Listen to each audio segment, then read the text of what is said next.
আসসালামু আলাইকুম সম্মানিত শ্রোতা। তো এটা হচ্ছে আমার ছেলে আহমদ রেজা।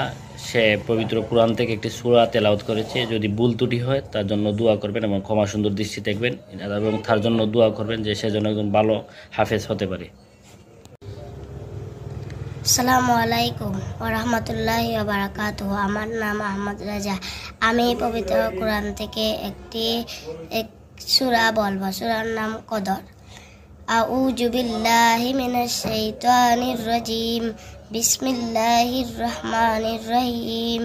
ইন্না আনজালনাহু ফি লাইলাতিল কদর ওয়া মা আদরাকা মা লাইলাতুল কদর। লাইলাতুল কদরি খায়রুম মিন আলফি শাহর। তানাজ্জালুল